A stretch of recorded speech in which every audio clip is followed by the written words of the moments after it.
Bueno, ahora sí, buenas tardes a todos, a todas, ¿cómo andan? Bienvenidos a este cuarto ya encuentro de este curso de jóvenes en el sistema penal que organizamos desde el Instituto de Estudios Judiciales junto con la Asociación Judicial Bonaerense. Tenemos, como siempre, por parte de la JB a Juliana Ortiz y a nuestras profesoras estrellas, como dijimos la semana pasada, Ana Laura y Silvia. Así que, bueno, como siempre, este espacio, Ana, Silvia, es de ustedes, y ya que son para este grupo, para este curso se pensó en hacer grupos pequeños, con la idea de que se puede intercambiar y compartir entre todos y todas las opiniones y pareceres. Vamos a aprovechar eso y más allá de las exposiciones de las docentes, vamos a tratar de opinar un poco todos y todas, así aprovechamos el espacio. Así que bueno, sin más, lo dejo con Silvia, con Ana. Hoy va a estar Silvia principalmente exponiendo, así que bueno, adelante, el espacio es de ustedes. Dale. ¿Qué tal? ¿Cómo están? Un gusto estar acá ya en la última clase que vamos a desarrollar así más teóricamente, y después en el próximo encuentro acá con Ana les estamos preparando un taller para que compartamos entre todos y todas, y bueno, también esto va a ser como un ida y vuelta sobre aquello que estuvo circulando, que las cuestiones conceptuales y las resonancias que estas cuestiones conceptuales que fuimos planteando han tenido en ustedes, las han abierto, que las retomaremos después, lo que han escrito en el Padlet, pero nos interesa mucho tener ese otro encuentro. Pero hoy vamos a seguir desarrollando. Lo único que sí voy a hacer como la otra vez, vamos a hacer esto de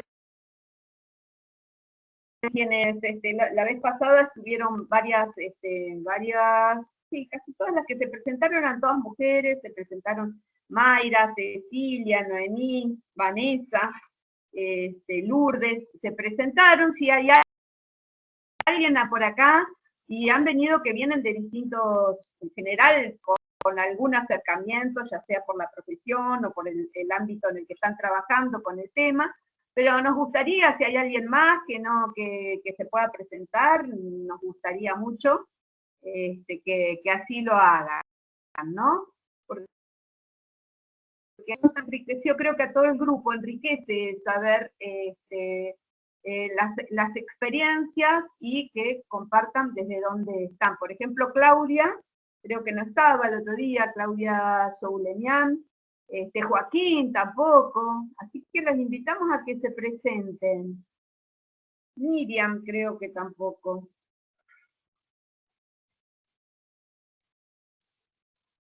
Hola Claudia, ¿estás por ahí?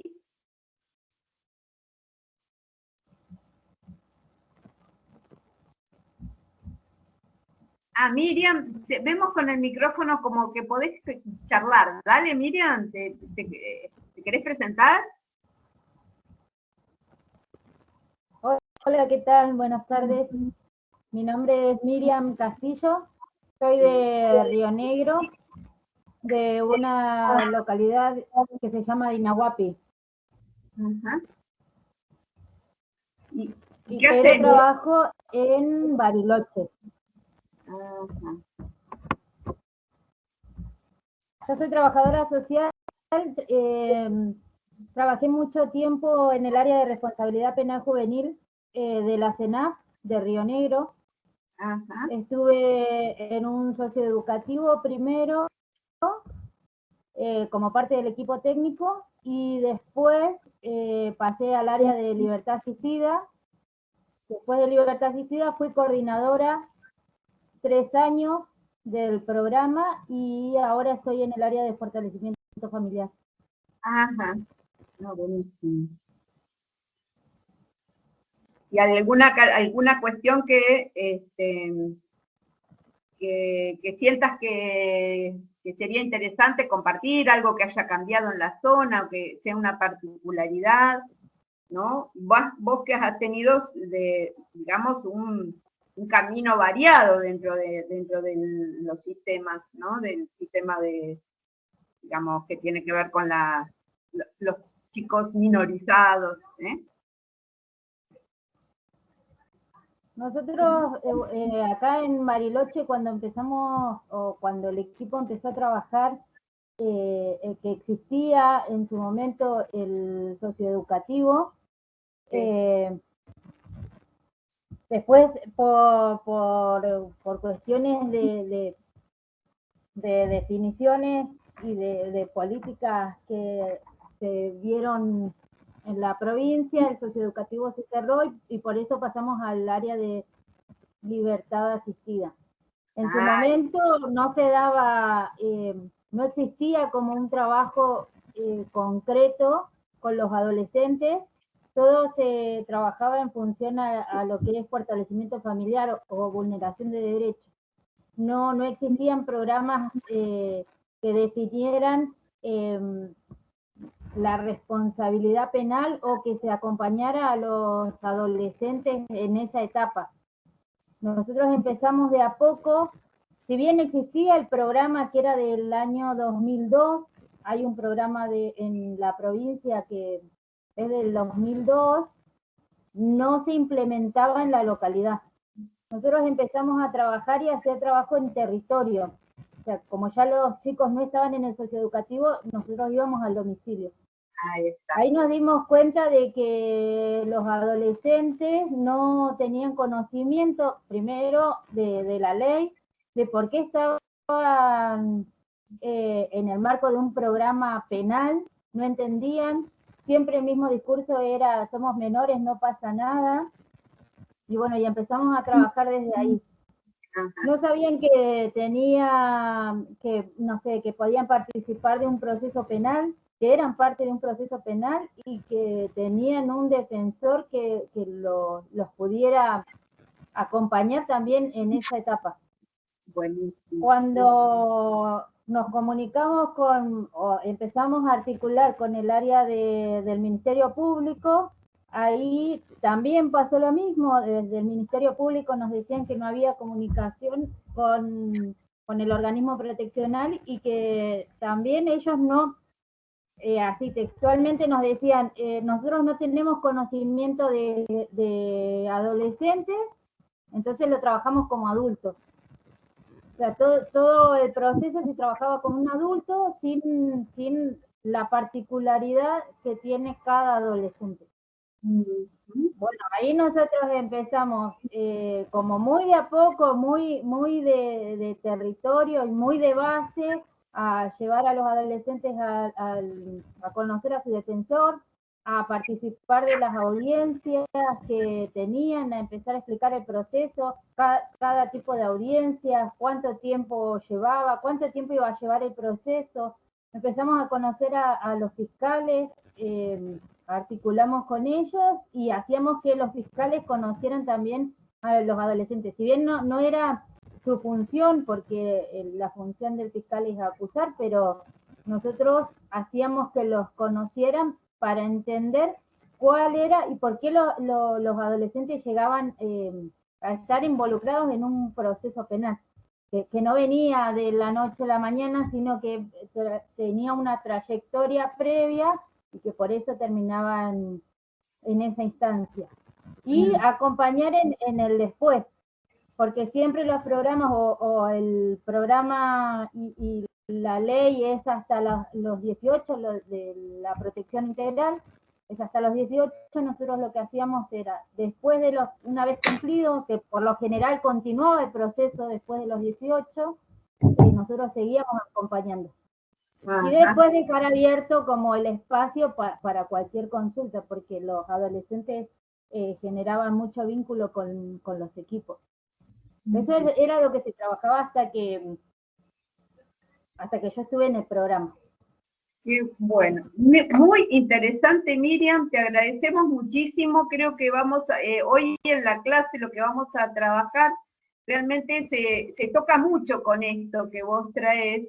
Y muy interesante que el trabajo que ustedes vieron, la necesidad que ustedes vieron, el trabajo con los adolescentes, fue justamente sobre el tema de su proceso penal, ¿no?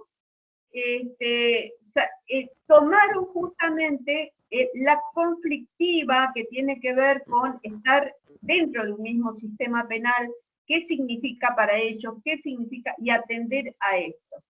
Habitualmente, lo que se pide es acompañamiento y se focaliza en cada uno de los jóvenes y las jóvenes que están afectados por el, que digamos que están afectados por el propio sistema por haber cometido alguna infracción o esto. Y se analiza y se trabaja sobre él, pero abstrayéndose del sistema penal, cosa que ustedes en este caso no lo han hecho, ¿no? Sino que al revés, se focalizaron en lo que tiene que ver, lo que hoy vamos a ver como la máquina. Y eso es muy interesante, porque generalmente ahora después lo vamos a ver, pero vos ten en cuenta esto, ustedes miraron y trabajaron sobre la máquina. Esto, les digo, les doy de anticipo. Ahora lo vamos a ver en la clase. Muy, muy interesante, Miriam. Muchísimas gracias. ¿Vos, Ana, querés comentar algo? Por favor, gracias a ustedes. No, comparto lo interesante de lo que aporta Miriam, que viene muy bien para este curso, y también reafirmo que la riqueza que tiene este grupo que se armó para este curso, porque es un grupo muy federal, es decir, de muchas latitudes del país, así que me entusiasma también mucho pensar los debates y los intercambios que vamos a tener en los trabajos de taller grupal de la vez que viene, ¿no? Porque me parece que va a haber una mirada muy descentrada respecto de los debates que siempre se sitúan principalmente en Buenos Aires, así que me parece que compartir las experiencias y los tránsitos de distintas partes del país va a estar genial, así que muchísimas gracias, Miriam, súper interesante. Bueno, si quieren, Joaquín, Claudia, Eduardo, compartir algo, puede ser más breve por ahí para que podamos tener tiempo para el desarrollo de la clase, pero están invitados e invitadas a comentar ustedes en qué están haciendo.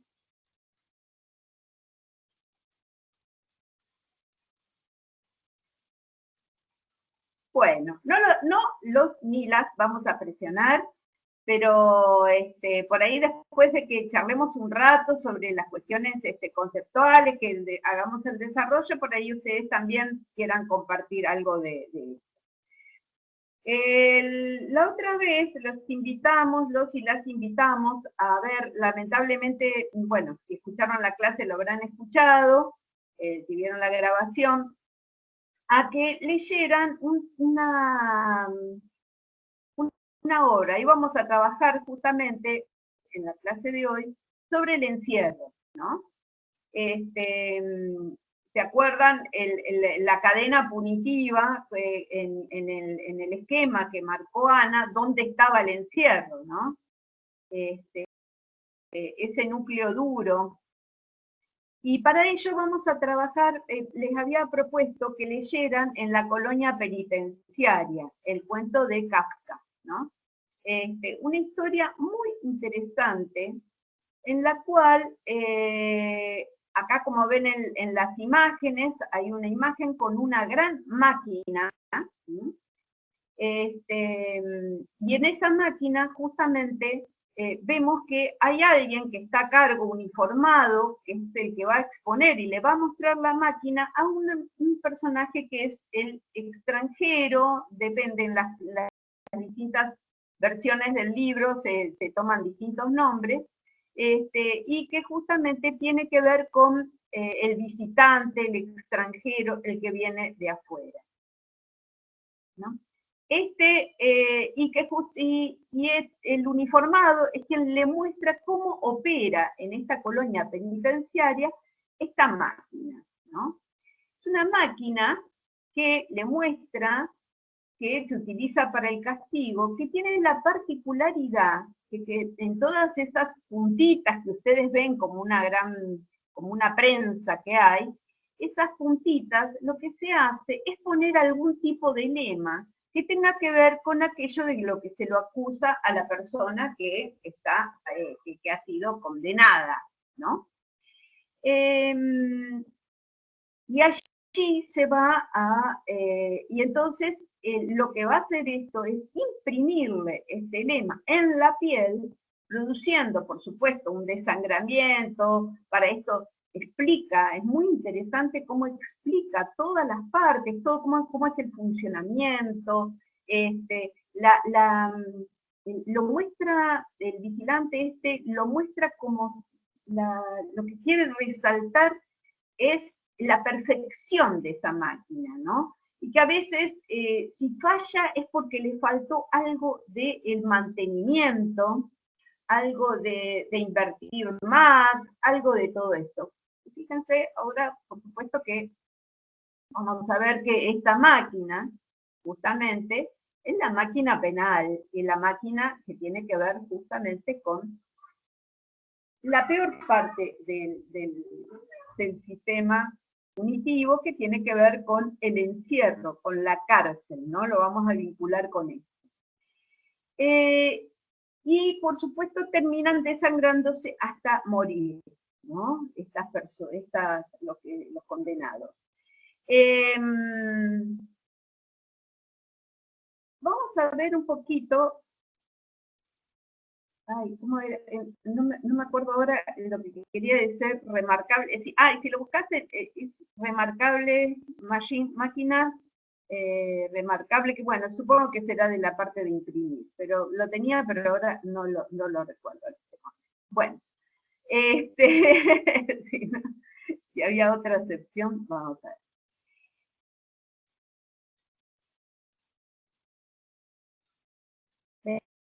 Acá hay otra de las distintas con las palabras, ya va a salir, ilustraciones que han hecho de este libro, ¿no? Acá tenemos otra en donde se han imaginado, alguien lo ha imaginado de este modo, ¿no?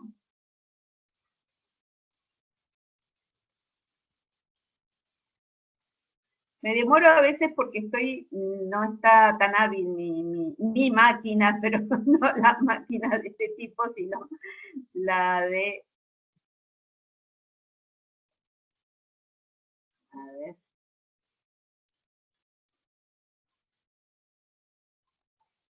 Ustedes espero que me escuchen bien, pero acá no me está apareciendo el control, por eso no estoy pudiendo pasarlo.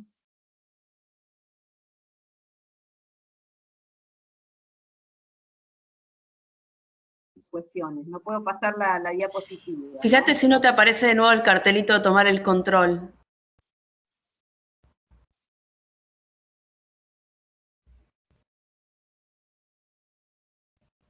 No me aparece. ¿Hola? No problema. Sí. ¿Me escuchan? ¿Me escuchan o no? Ahora sí te escuchamos, recién no. Ajá. ¿Querés que te lo pase yo? No que me está sí apareciendo.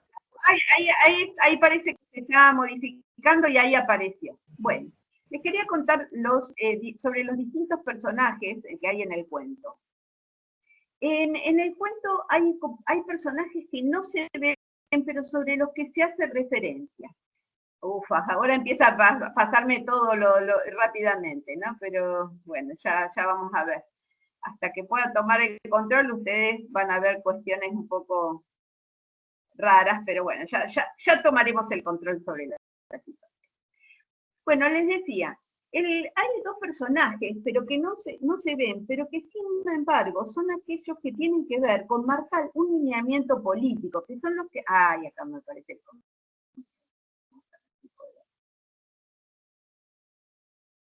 Que son los que marcan el lineamiento político de lo que tiene que ver con son los comandantes de la colonia penitenciaria. Es interesante, a mí me parece muy interesante, que justamente sean ellos los que no son visibles, ¿no? Sino que no aparecen, sino que son referenciados permanentemente. Son referenciados por el que va a ser el oficial, ¿no? Quien está a cargo. Y en referencia a dos comandantes, el comandante le puse 1, el comandante 2, que tienen que ver con el creador. El primer comandante fue el creador de la máquina, que es totalmente admirado por el oficial que está a cargo de cuidar la máquina y la ejecución de las tareas, ¿no?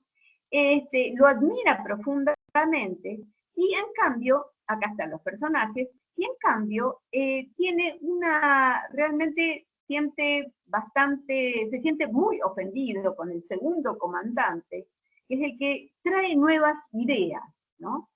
Y en donde ya el prestigio de esta máquina ha perdido vigor, y entonces siente que este comandante encima toma muchas nuevas ideas y no acepta a la máquina, como que la ve cruel el castigo, y entonces, pero tampoco se anima, no quiere, fíjense las analogías con las cuestiones actuales, ¿no? Porque él no quiere ejercer la autoridad contra la máquina, no quiere rechazarlo, no quiere tomar la voz este nuevo comandante para rechazarla e impugnarla. Entonces, ¿qué hace? Busca este tipo de visitas para que den opiniones al respecto y en cierta manera despegarse de las decisiones con respecto a la máquina en cuestión, ¿no? Sabemos lo complicado políticamente, el rechazo que hay muchas veces a asumir los lugares con respecto a las definiciones políticas con todo lo que tiene que ver con los sistemas punitivos.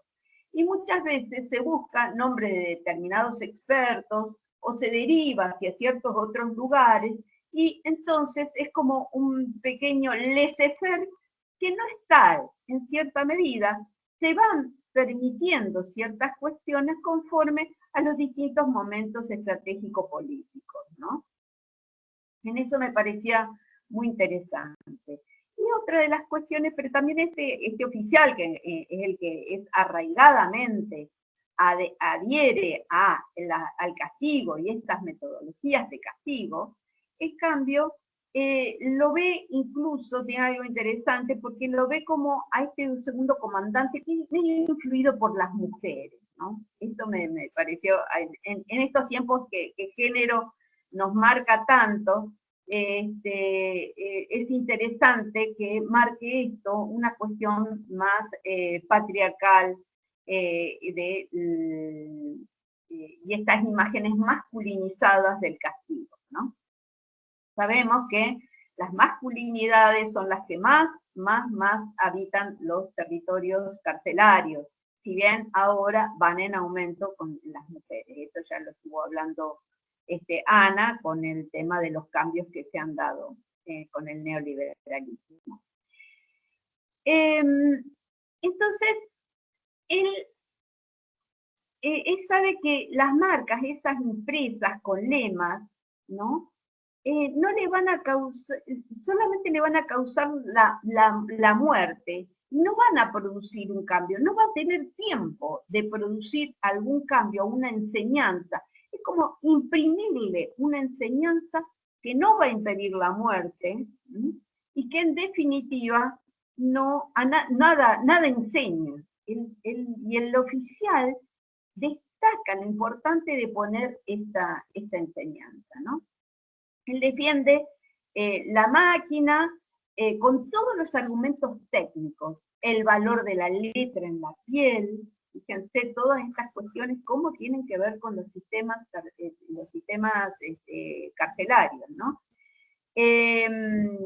Y cuando hablemos de lo técnico, vamos a hablarlo en un sentido bastante amplio, así que pensémoslo, dejémonos atravesar. Yo sé que por ahí en la clase de hoy ustedes digan, pero ¿qué nos hace sentir culpables o algo? Bueno, no, nada de esto. Nosotros formamos parte de algo de los sistemas y lo importante es poder analizarnos, no para culpabilizarnos, sino para poder tener más elementos de juicio. Y si ustedes sienten disgustos, incomodidades ante esta clase, por favor, reténganlas, que no tiene nada que ver con alguna una mirada sancionatoria ni nada, sino de que entendamos la máquina. Bueno, todos formamos parte de las máquinas de disciplinamiento, que es lo que vamos a ver. Bueno, este hombre, justamente, lo interesante es cómo defiende la máquina con argumentos técnicos, ¿no?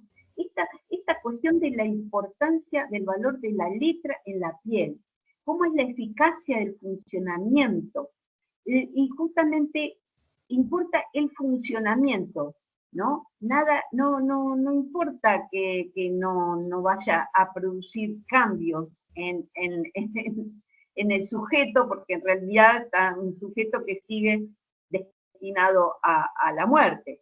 Pero bueno, y después esto también, ¿no? De que todos los errores tienen que ver con el presupuesto, con no contar con recursos, con no contar con actualizaciones, ¿no? Y él añora el momento en que esta máquina era admirada por todo el mundo, en que todos, cuando tenía un saber y una posibilidad de ejecución que todos alababan y acordaban con ella, ¿no? El otro personaje, no, voy a cambiar el orden. Acá abajo está el condenado. Me hizo acordar recién Miriam cuando hablaba, porque justamente el condenado ignora el juicio. Me hizo acordar cuando decía que los chicos no tenían ni idea de cómo era el proceso, no sabían que podían tener procesos penales.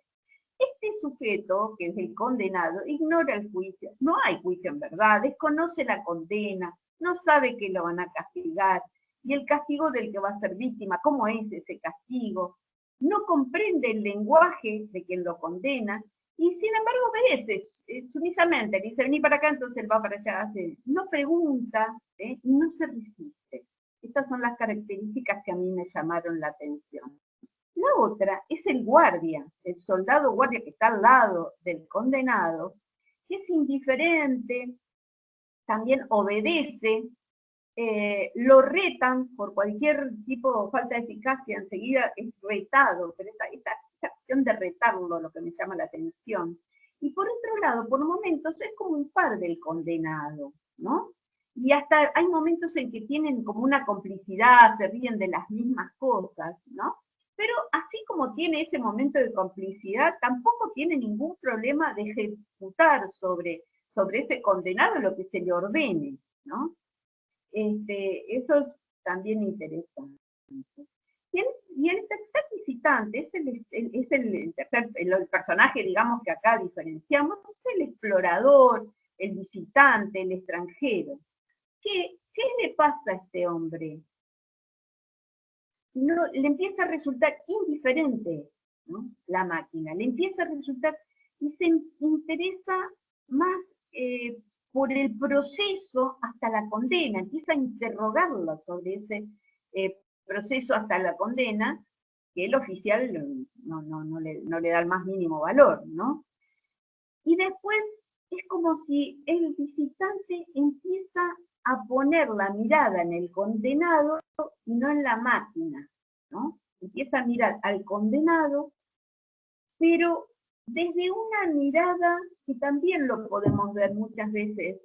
Yo, por ejemplo, que nosotros que venimos, que somos por ahí o nos acercamos a las cárceles desde lugares o universitarios o de organizaciones sociales, lo que sea, entonces a veces produce como un impacto la situación de los condenados, ¿no?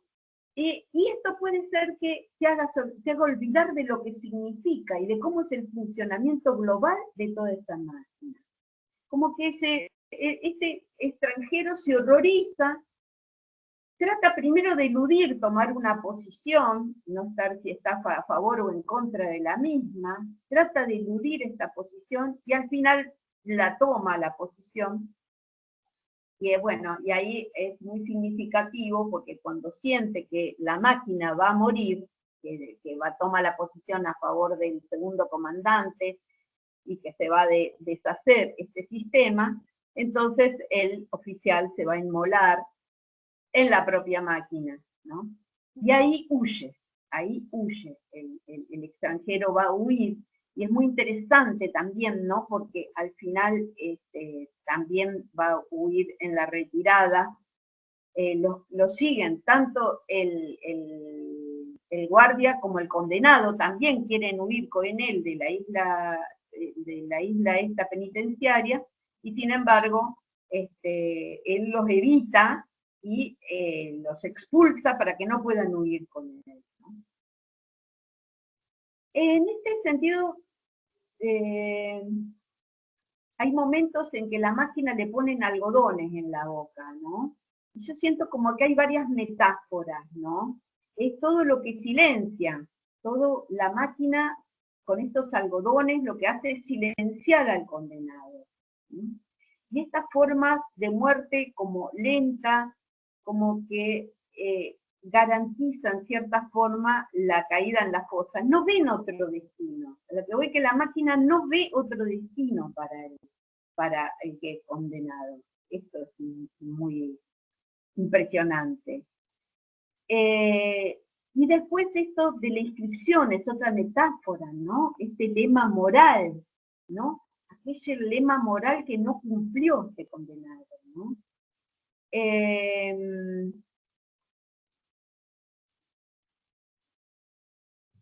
Bueno, y hay algunas otras más que son interesantes, que no, me parece que no vienen ahora al caso, ¿no? Sí, hay una que es muy interesante, que es que hay como una profecía, y en la profecía lo que se dice es que por más allá de que esta máquina sea rota, va a volver una y otra vez, ¿no? Que va a ser como imposible destruirla. Acá lo que quiero mostrarles es la máquina, ¿no? Y luego se las voy a ir mostrando imágenes este es un instituto de encierro de jóvenes. Lo saqué de una página, estas dos fotos iniciales no, porque en realidad es un área que ya está sin uso, ¿no? Y las otras las saqué de una página de una organización que las tiene publicadas en Facebook.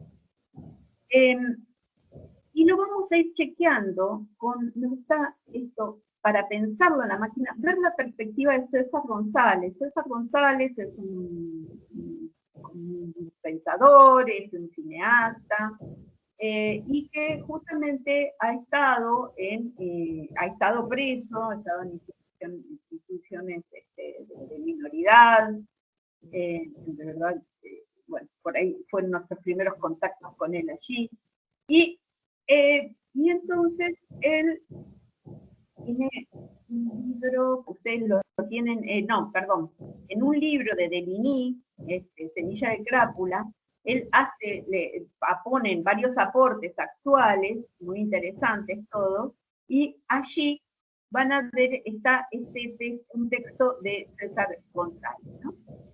Y él justamente acá dice, educación. Es una palabra que con solo emitirse brinda autoridad moral. Por eso resulta inevitable mencionarla como el relleno bendecido de todo repulgue discurso. Esto es increíble, estas frases, un poco lo que queremos es este contraste entre las imágenes y entre lo que dice, lo que se señala, y que él y que acá César González nos viene a cuestionar, nos viene a poner en tensión el discurso de la educación dentro de lo que tiene que ver con el fin de la pena, ¿no? Esto de buscar un fin de la pena, y que siempre, cómo hablar de educación nos permite llenarnos la boca de algo que en verdad es algo como un fin superior, ¿no? Y allí, sin embargo, a veces estos pueden llegar a ser lo que diríamos ciertos algodones, que silencian otras cosas. Es como mostrar la máquina, decir cómo funciona, cuáles serían sus virtudes, sin realmente poder verla en funcionamiento. Dice acá César González, acá no sé si están viendo lo mismo que yo, una imagen en que están reunidos ahí en un patio que tienen, como un Zoom. ¿Cómo va a ser para sentirse orgulloso de su género? Perdón, Sil, al menos a mí no se me actualizó la foto, no sé el resto de la gente.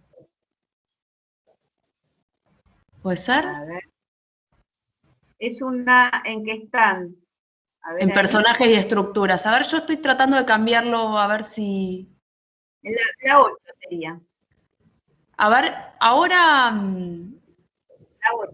le pregunto, Esta es sí, las estoy pasando yo, pero le estoy preguntando, por ejemplo, a Cecilia, que dijo que le había quedado estructura. Ahí dice la máquina, perfecto. Me parece, Sil, que las voy a tener que pasar yo para que la vean. Ahora estoy mostrando bueno, dale. Ahí estoy mostrando la diapositiva número 7 de las 2 celdas, exactamente. Gracias, Cecilia, por la ayuda. En esta diapositiva es donde está la frase sobre la educación, tan potente frase sobre la educación que Silvia citó del texto de César González. Y cuando Silvia me digas, paso a la 8. Dale, dale. Bueno, estamos en la diapo 8. Cuando vos quieras, Silvia, me decís que la pase y paso a la siguiente. Sí, ahora me está pasando que no lo veo. Voy a tratar de buscarla yo en otro dispositivo. Acá está. Esta es la 7. A ver, yo estoy viendo la 7 todavía, disculpen, pero bueno. A ver, vos ya pasaste a la 8, ¿no, Ana? Estamos viendo la 8. Si querés, vuelvo, como tú me digas. Léelo. Dale, lo leo. Bueno, la diapositiva está 8.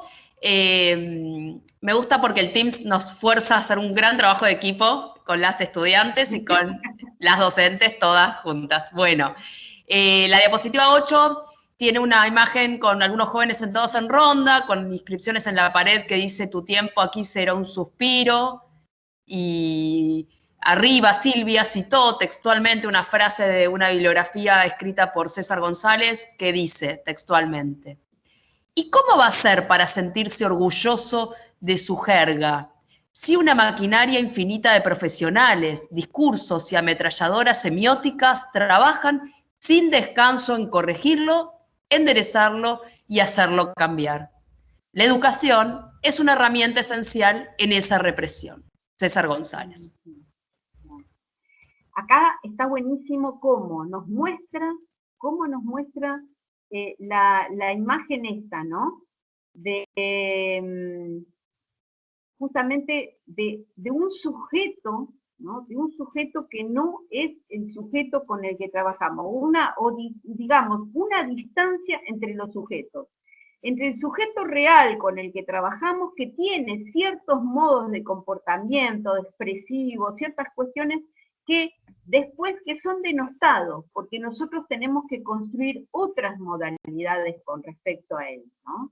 Esto es re interesante cómo él recupera esto y dice, bueno, pero ¿cómo va a ser esto así si justamente cómo va a poder sentirse? ¿Cómo lo podemos? Entonces acá yo les pregunto, ¿cómo podemos fortalecer a alguien subjetivamente si por otro lado está en una máquina que permanentemente lo viene descalificando, ¿no? Esto, ¿cómo se hace esto? ¿No? Eso es lo que creo que acá César nos pone así de cara a estas contradicciones, ¿no?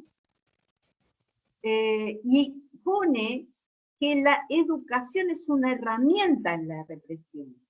Esto es muy importante, porque justamente es algo de lo que tiene que ver lo que se mata por ahí. Quizás no se va a matar a la persona en sí, pero sí se la mata en su subjetividad muchas veces. Sí se puede, por eso me pareció tan importante lo que decía Miriam. No focalizaron en de que ese sujeto desande su trayectoria, sus experiencias, que desande todo eso para volver, para construir una nueva, la que va a ser la buena, la que es efecto de la educación. Porque eso es lo que se mata. Ese es el sujeto que va a quedar allí, desangrado.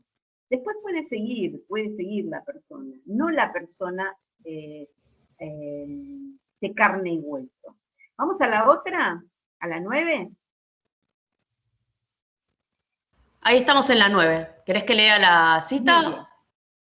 Sí, la estoy viendo, pero dale, así cambiamos. Bueno. Dale, hacemos el equipo. Esta placa tiene una cita del texto de César González que dice: esos pibes que están casi en trance al hablar, se quedan congelados cuando aparece un educador, un psicólogo, un trabajador social, etc. No importa si dicha figura institucional es de izquierda o de derecha, si se viste como hippie o de gala. Cuando la figura arriba al lugar, genera el silencio y la quietud. Esto también me parece hiper interesante. Fíjense en la cuestión cordial. Yo he estado en ese lugar, está en funcionamiento, en estas condiciones que ustedes ven. A veces, cuando empezamos a mirar a los sujetos, y nos pasa mucho que nos quedamos mirando a los jóvenes, nos encontramos con jóvenes, no eran solamente presos, eran personas, y nos quedamos fascinados ante esto, y no vemos todo lo que está consigo, no vemos el castigo en sí, como tiene que ver con estas condiciones, en las que las vi a estas condiciones, ¿no? Y entonces, y después, cómo lo que se va configurando es una ruptura, es como si fuera que se tienen que vivir vidas paralelas. Aquellos que viven entre ellos, no es por elogiar lo que les sea la maravilla, nadie vive vidas maravillosas, sino que esta cuestión que empieza a generarse como un paralelismo en las vidas y en los comportamientos. Entonces, aquellos que tienen que ver con sus... César elogia mucho las expresividades, las formas de hablar como un cuerpo viviente, un cuerpo expresivo, que no es solo la palabra. Sí, por supuesto, podemos corregir la palabra, pensar que educarlos para que tengan un mejor lenguaje expresivo, simbólico, lo que sea. Pero hay otros lenguajes que nos olvidamos de leer. Y entonces ellos asumen las actitudes esperadas. Aquello inesperable, lo que no es esperado, es lo que sería interesante que pudiéramos ver, ¿no? Aquello que el sistema no nos impone tratar de pensar, de ver. Ya lo vamos a seguir con eso. Bueno, vamos a la otra.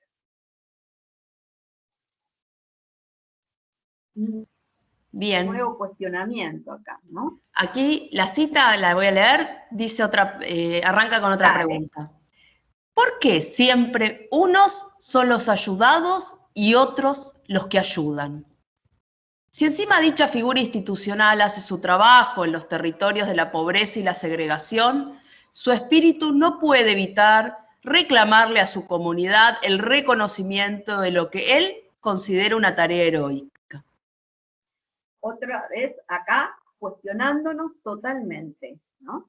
¿Cómo actuamos? ¿Qué es lo que pasa con nosotros, nosotras, nosotres, que trabajamos en los campos en que las vulnerabilidades son tan extremas, en la pobreza, en la segregación y en estos ámbitos, ¿no?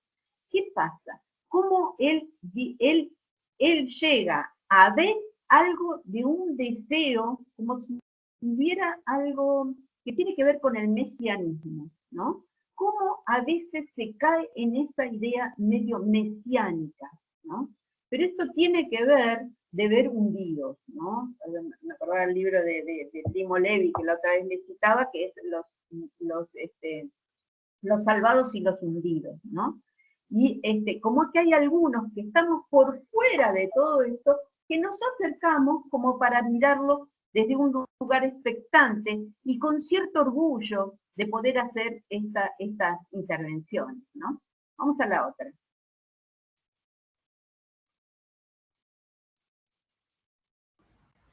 Muy bien. Y ojo que es un trabajo apasionante. Amo ese trabajo, amo el trabajo en las instituciones de encierro. No estoy diciendo que nada de esto, no estoy poniendo en cuestión de que existan verdaderas y auténticas razones para querer, desear y valorar el trabajo en las mujeres. Vamos con esa. ¿Querés que lo lea la frase? Es interesante ver la imagen, ¿no?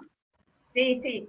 Fíjate las imágenes del Zoom y que hay en el patio, ¿no? Los sí, lemas. les leo. Bueno, hay una cancha techada con unos jóvenes jugando al fútbol y en las paredes dice, nunca un fracaso, siempre una lección. Y más al costado dice, la libertad no está en las paredes, está en tu cabeza. Eso dicen los murales de la foto. Y agregó Silvia citas bibliográficas de César González a esta foto. La primera de ellas dice textual, las figuras institucionales arriban con métodos de manual, con teorías que fracasan al ser aplicadas, pero que obstinadamente se siguen aplicando igual.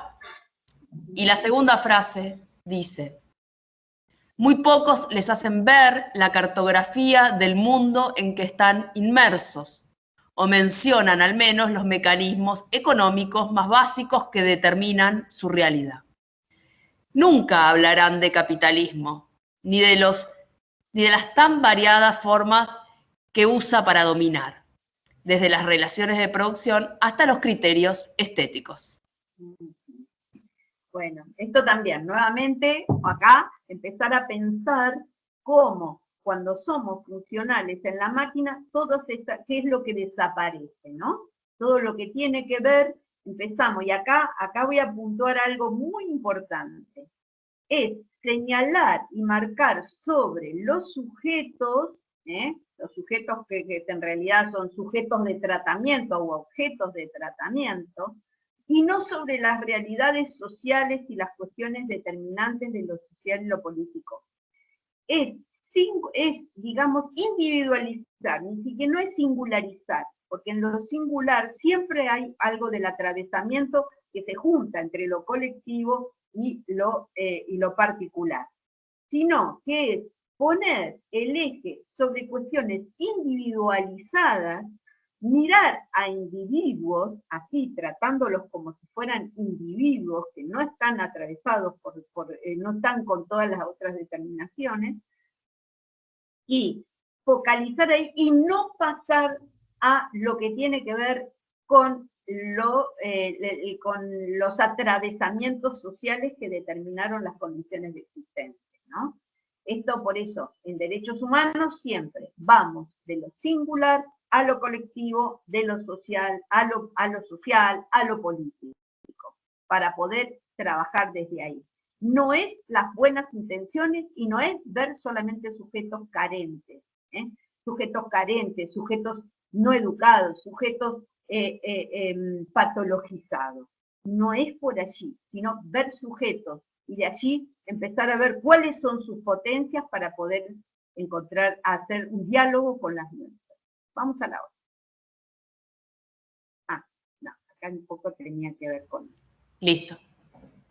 Ahí estamos, vamos a pasar entonces a esto otro, que tiene que ver justamente, ¿no? Goffman es la que plantea que justamente lo duro del encierro es que tenés la mirada permanente, no, esto es lo que quería primero decir, ¿no? Como esta endogamia que hay, ¿no? Como siempre está la mirada en el encierro, está la mirada permanente, el control de los cuerpos, el control de las almas, el control de las más mínimas conductas. Y lo que justamente Goffman va a hacer es como en las instituciones totales es la desapropiación, se los va despojando de sí mismos, ¿no? Fíjense cuando está en la misión se le quita todas las pertenencias, ¿no? Esta cuestión de la desnudez, hay que sacarle todo lo que tenga de propio.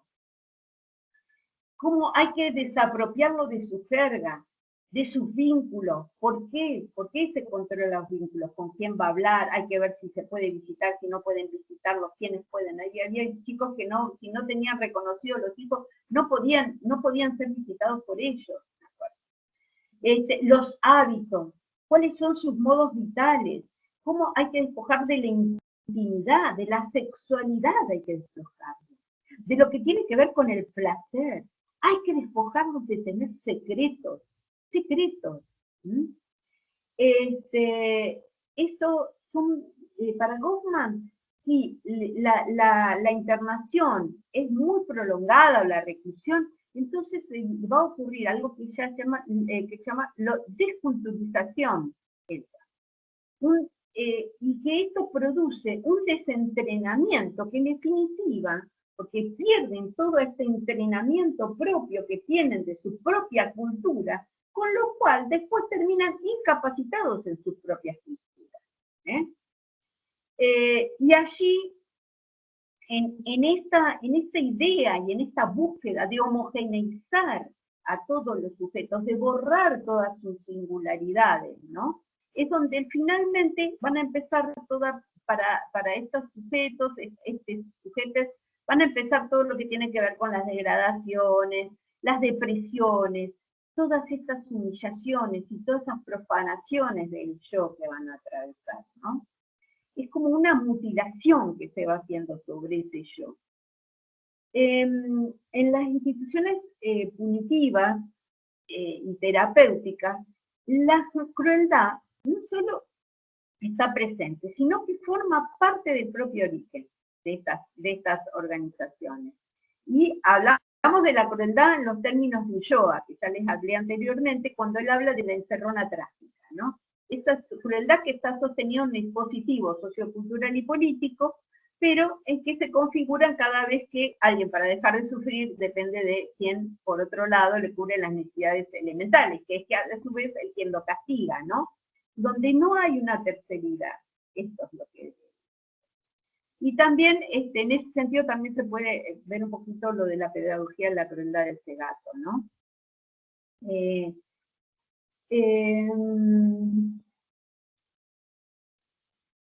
Y cuando hablamos de la crueldad, pensemos que esto, ojo, que esto no es solamente y exclusivo de estas situaciones. Cuando hablamos de crueldad, Ulloa trabajaba mucho en las instituciones, no trabajaba solamente en cuestiones de violaciones de derechos humanos.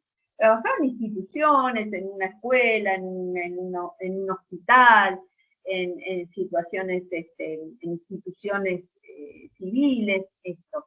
Y ahí, entonces, el asunto era poder ir viendo cuáles eran, cómo se hacía carne lo cruel. Y esto que él hablaba, yo reitero esto porque creo que sigue acá insistente, ¿no? Insistir sobre esto hay una frase de Ana María Fernández que dice, con respecto a lo grupal, o a lo grupal o a lo colectivo, ¿no? Que muchas veces aparecen cosas que no entendemos de qué se tratan, pero que aparecen. Y ella dice, son cosas que insisten, hay insistencia que insiste para existir. Y hay cosas que en los jóvenes no leemos sus insistencias. ¿En qué insisten los jóvenes, las jóvenes cuando están visionarizados, ¿no? Esto.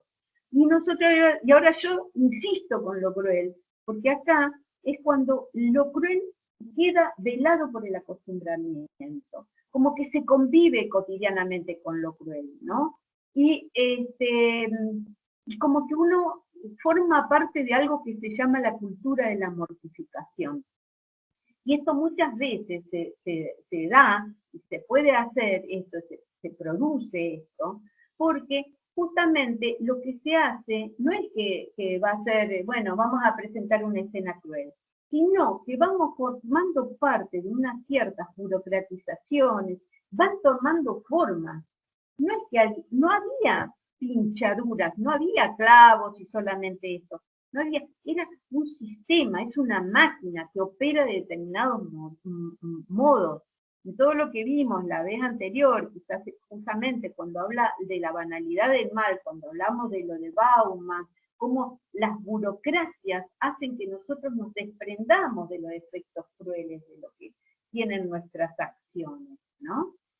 Y no es porque sea, insisto, esto no tiene nada que ver con la moral ni con lo bueno o malos que seamos, para nada, sino que tiene que ver con un propio sistema. Esto, lo mismo podemos charlarlo y ahora lo vamos a ver, los otros órdenes disciplinarios, puede pasar en la escuela, puede pasar. Lo importante acá es que podamos ponerle palabras para ir desmenuzándolo y empezando a cambiar.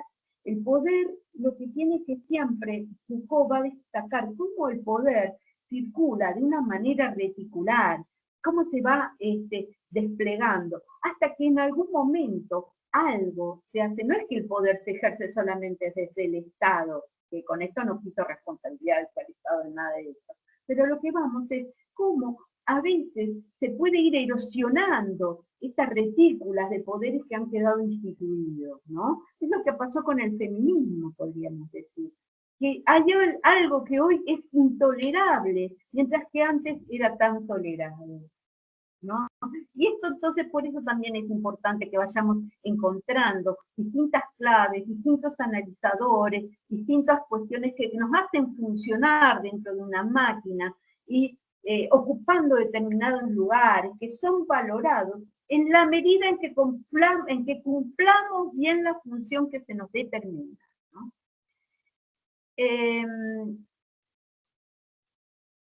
Por muchas veces, cuando a veces sentimos estos malestares, la incomodidad, detectar esa incomodidad, detectar que nosotros también nos sentimos por ahí mortificados por aquellas funciones que nos obligan a cumplir, ¿no? Estas mortificaciones también, poder sentirlas, vivirlas, darle un peso, ¿no?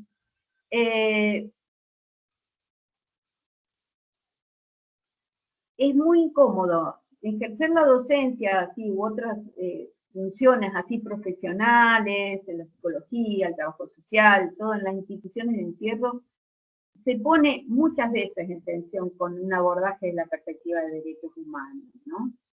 Pero no solo con eso, a veces se pone en tensión con la misma profesión que profesamos, ¿eh? ¿Por qué?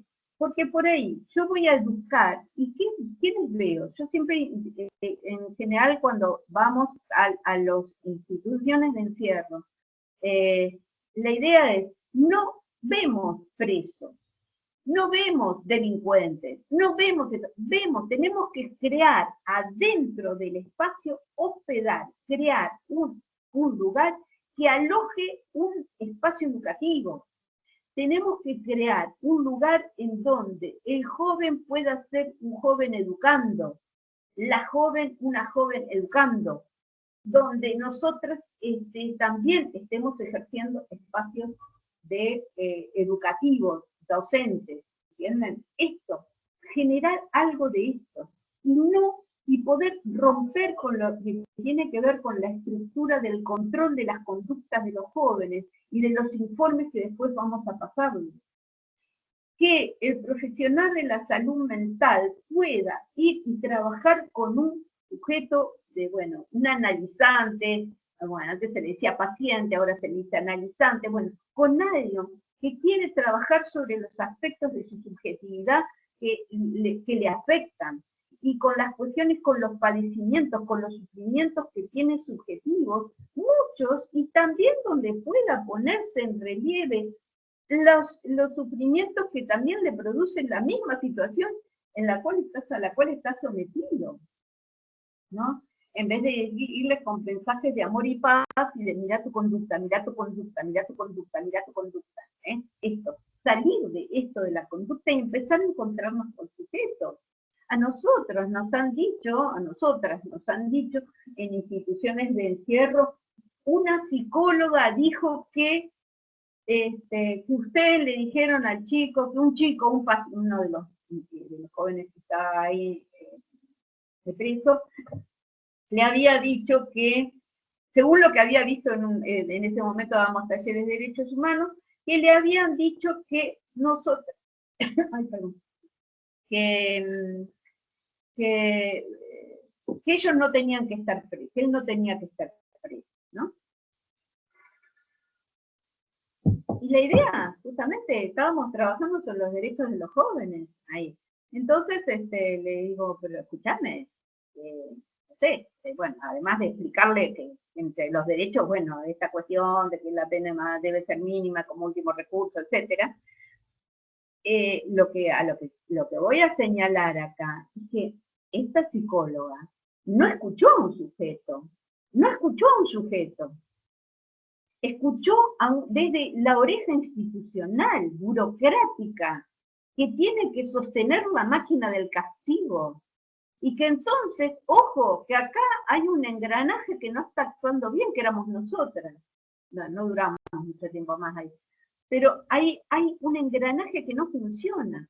Entonces, esta psicóloga estaba sosteniendo la máquina, aunque esa máquina se llevara a ese sujeto puesto, que era quien estaba comentándole algo que había descubierto, que habrá visto, que entendió algo, como estos jóvenes a los que Miriam también les está comentando cómo funciona, cómo es el aparato, por qué está, por qué no, cómo le afecta.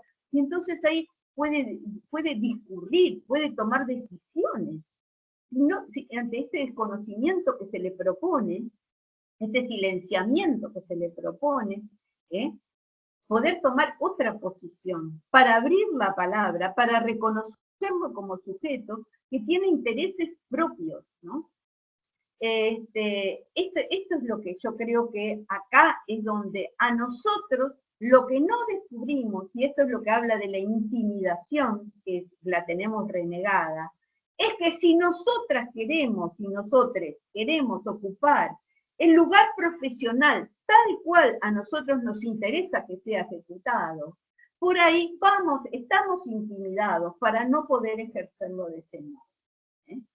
Esto hay que pensarlo, hay que trabajarlo, hay que reconocer la incomodidad. Quizás nos tengamos que quizás no podamos salir de ciertos sometimientos y de las cuestiones, pero no por eso dejemos de verlo, dejemos de buscar estrategias para poder seguir siendo los sujetos que vamos desde la parte educativa, desde el trabajo social y todo, para escuchar a otro sujeto que está en alguna condición difícil, complicada en su vida, para poder ver desde nosotros para qué estudiamos, para eso.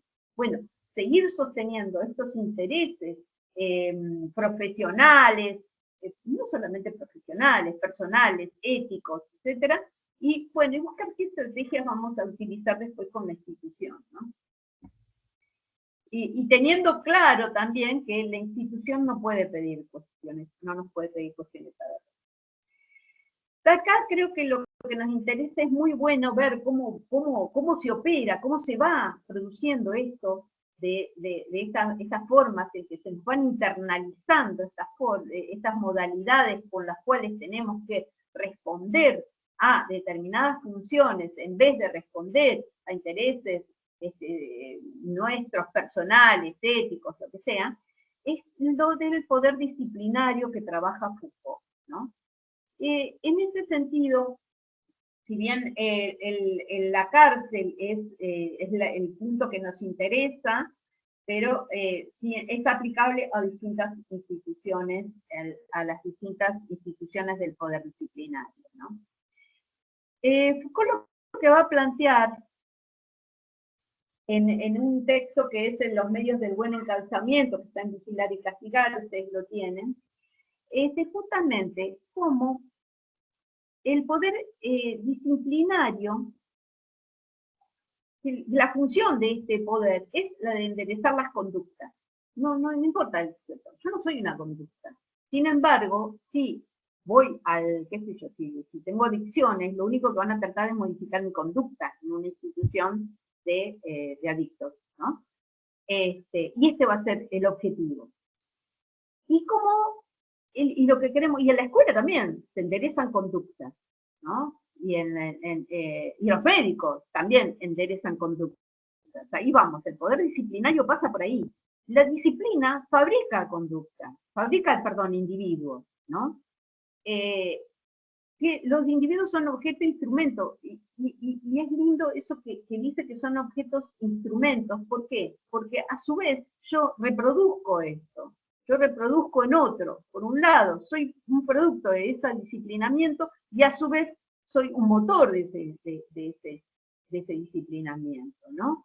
Y es interesante porque es un poder, el poder disciplinario, que es muy, muy modesto, muy chiquito, y pasa muy desapercibido, ¿no? pero que tiene tres elementos que son muy importantes, ¿no? Tres instrumentos que son muy importantes, que son esto de la inspección jerárquica, la sanción normalizadora y el examen. Ahora vamos a ver cómo funciona esto. Vamos a la otra.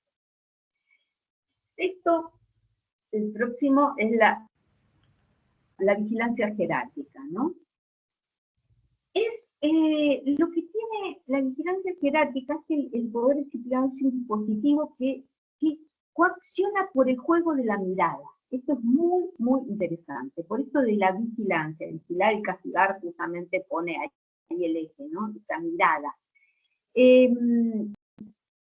Como estas técnicas, a través de las miradas, es interesante cómo inducen estos efectos de poder. Hay alguien que te mira y allí vos no sentís lo mismo, que no podés estar por fuera de las miradas. Y por eso es tan importante que en el sistema carcelario se esté tan privado de la mirada del otro. La verdad que se está privado de las miradas del otro, ¿no? Y cuando hablo de las conductas también pensaba que en las conductas van, que también lo trae Goffman, ¿no? Cómo no podés disponer, y cómo estas cuestiones de la desubjetivación, cómo te ves privado de poder definir a la hora que te levantás, a la hora que comés, lo que querés comer, si querés comer o no querés comer, si querés, no sé, lo que vos querés hacer, si querés ir a la escuela, no querés ir a la escuela, toda es cuestión, cómo va todo por una cuestión de hacer funcionar voluntades conforme a lo que requiere la institución, ¿no? Y siempre tiene que ser trabajar sobre la voluntad para que ejerza aquello que la institución y el dispositivo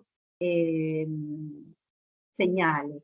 Y esto, por eso es tan importante la mirada, porque justamente las miradas están mirando todas esas conductas, ¿no? Y esa mirada es una coerción, ¿no? Y otra cosa interesante que ya aparece en el panóptico de Bentham, que lo toma Foucault justamente cuando Bentham propone un lugar en donde todo sea mirado. Hay un centro, pero que hay unas vigilancias entrecruzadas y múltiples, ¿no? Con encaje espacial, es decir, Foucault, de vigilancias jerarquizadas. Esto es interesante, gente. Acá, cuando viene el director del instituto y a nosotras nos dice, una psicóloga dijo que ustedes dijeron tal cosa y en el taller y ese muchacho vino y nos dijo, fíjense todas las vigilancias cruzadas que hay.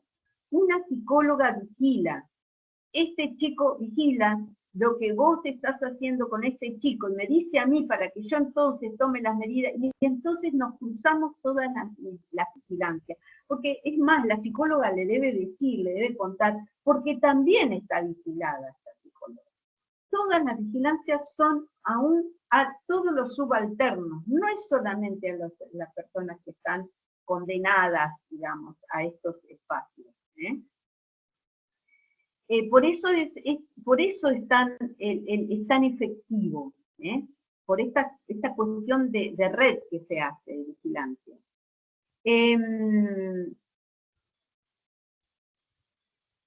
Bueno, ahí habla de justamente la arquitectura, ¿no? Y bueno, esto es más que tienen que ver con el momento en que se determina, cómo se empieza a utilizar este sistema, justamente que es cuando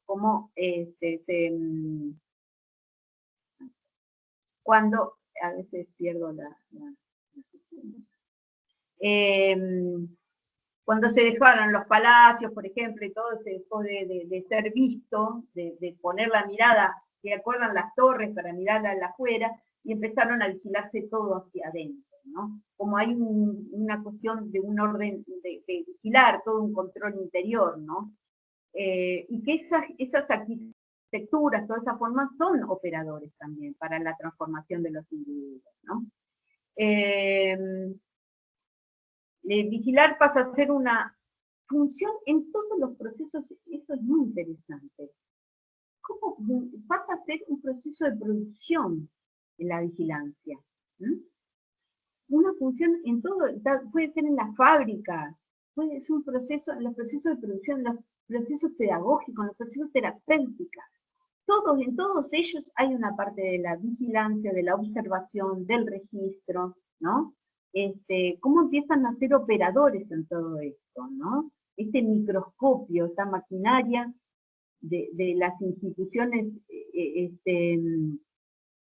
disciplinarias que tienen como un microscopio de la conducta, ¿no? Como funciona como un microscopio. Entonces va observando, va registrando, para después encauzarlas, ¿no? A estas cuestiones. Vamos a la otra. ¿Y para qué se hace todo? ¿Qué se hace con todo esto?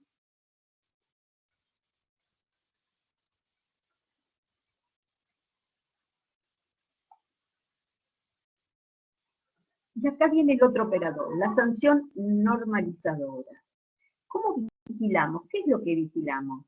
¿Qué es lo que vamos a calificar? ¿Qué es lo que hacemos? Y ahí esto es lo minucioso, ¿no? ¿Cómo vamos a fijarnos en las más mínimas fracciones de las conductas?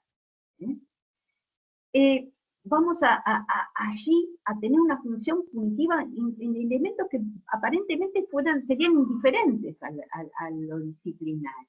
El tiempo, la actividad, la manera de ser, la palabra, el cuerpo, la sexualidad. Fíjense estas micropenalidades. Fíjense que estas micropenalidades no son excluyentes de lo carcelario, pero sí son muy para resaltar dentro del campo de lo carcelario. ¿Qué es lo que hacen? ¿Cómo lo hacen? ¿En qué tiempo? ¿Cómo es su manera de ser, de hablar? ¿Qué palabras el cuerpo? Por eso es que César González señala, apenas entra alguien, ellos cambian sus actitudes. Porque inmediatamente saben que entran todas las micropenalidades hacia todo esto. No, sentate bien. Sentate bien. Uy, ¿cómo estás demorando? Pero mira que ya nos tenemos que ir. Che, ¿qué pasa que no venís? Estás demorando un montón. Estas cuestiones, ¿no? ¿Qué pasa con el cuerpo? ¿Por qué? ¿Por qué insisten con cortarse el cuerpo? ¿Por qué insisten con esto? ¿Por qué insisten con hacerse marcas en los cuerpos? ¿Por qué tienen que hablar a través del cuerpo? ¿Por qué tienen que hablar a través de estas marcas y estas sangres y estas cuestiones que les van dando ciertas identidades? Me acuerdo un joven una vez me dijo, Silvia, me contaba todo el circuito que había, no contaba en realidad, pero bueno, esa vez me estaba mirando muy fuertemente a mí, y contaba que se había cortado, y bueno, y después nos contaba del goce del guardia, del empleado, que estaba allí, no le abría y no lo hacía atender, etcétera. Y bueno, ahora espera, y hasta que empezó a asustarse, o sea, era, ¿vos querés dominar tu cuerpo? ¿Vos querés llamarme la atención lesionando tu cuerpo? Mira, ahora te vas a asustar vos. No me quieras asustar a mí, vos te vas a terminar asustando. Entonces él le agarra ese miedo porque ese empleado no lo hacía atender ni nada como eso, ¿no? Pero lo que más me llamó la atención fue cuando dijo, mirá lo que me transformé, me corté. Este joven tuvo noción de que esto era una producción dentro del mismo sistema carcelario. Entonces, otra de las cosas que podemos hacer es contarle la cantidad de marcas, la cantidad de cicatrices. Actuaciones que es por falta de palabras, coserse la boca, estas cuestiones que son actuaciones que insisten. A ver, me querés silenciar, mirá, no me importa, esto me lo puedo hacer yo, o esto me duele menos que lo que me duele, algo que me está pasando. ¿Qué querés que me asuste? Porque me corté, sí, me corté, no me importa. Lo otro me duele más, no poder visitar a mi vida. o lo que sea. Pero estas cuestiones, nosotros entonces miramos todas eso, lo que hace, lo que no hace, se cortó, ¿de casualidad o no de casualidad? ¿Hizo esto o no hizo lo otro? Y siempre tenemos que evaluarlo sin la palabra del sujeto, en lo posible, porque no confiemos en la palabra del sujeto. Entonces los castigos son sutiles, y siempre es esto, ¿no? También no es que vamos a decirle, te voy a castigar con esto, sino pequeñas humillaciones. Ay, ¿qué pasa hoy con vos? ¿Cómo estamos? Lo que sea. O si no, un castigo porque recibió a la novia y se escondieron en el baño para tener sexo. Entonces ahí, vamos a resaltarlo esto, y ahí un castigo, ¿no? Aunque no sea un castigo muy cruel, pero sí un castigo que algo signifique y que sea visibilizado, ¿no? Y aparte esto, ¿no? ¿Cómo se empieza a crear esto? ¿Por qué dice César González, están los ayudados y los que ayudan? Acá está la universalidad, castigable, castigante. Solo que no nos creamos que solamente estamos del lado del castigante. Nosotros también circulamos por el lado de los castigados. Bueno, vamos a la otra. El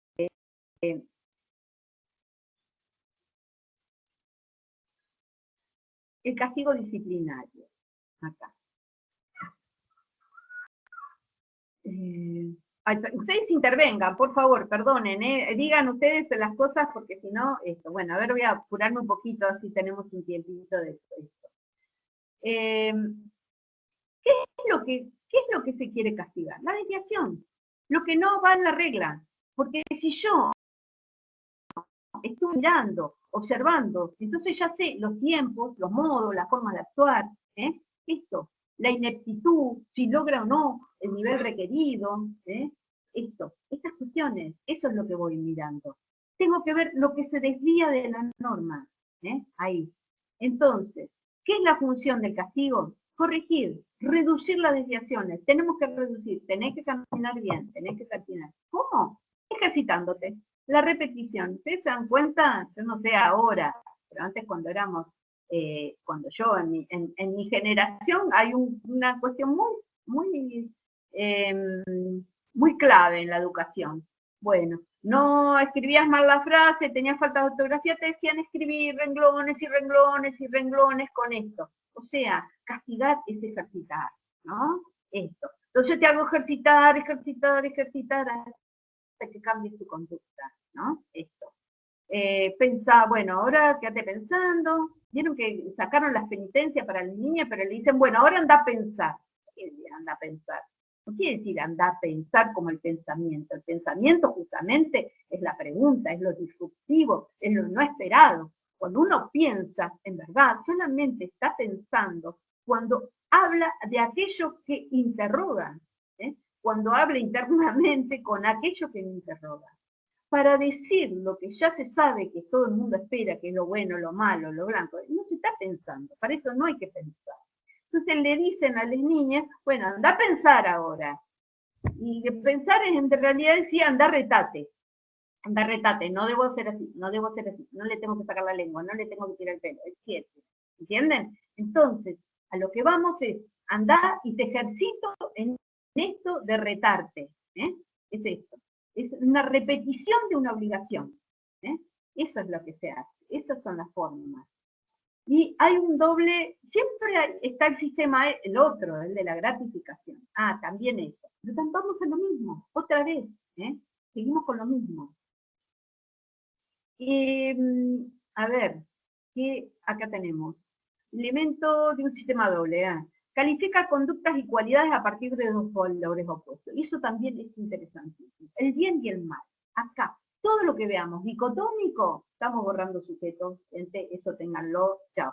No entendés que hay complejidad, no estamos entendiendo los sujetos. No estamos entendiendo lo que es aprender a escribir, lo que es aprender lo que es pensar, lo que es sentir. No, nada. Y estamos en tiempos, ojo, que estamos muy disciplinados también. Bien, ahora debemos ser todos felices, debemos este tipo de cuestiones, ¿no? ¿Y cómo se hace? contabilizando la contabilidad personal permanente. Eso está genial también, me parece, esto que tiene que ver con contabilizar la cantidad de veces, cómo cuantificamos, ¿no? Como esta necesidad de calificar las conductas, de cuantificar, de ver la economía, como hacer una economía, ¿no? Cifrada, ¿no? De todo esto, qué es lo que pasa, quién refiere, quién menciona, quién quiere, quién no quiere. Cómo se establecen un balance, ¿no? Punitivo de cada persona. Piensen los informes que nos piden, ¿no? Hacemos eso. Después, la diferenciación de los individuos mismos, ya también esto, ¿no? Que ya no los actos, sino también cómo vamos a ir diferenciando, sancionando esto a los individuos. Y después, cómo esta penalidad se integra al conocimiento del sujeto.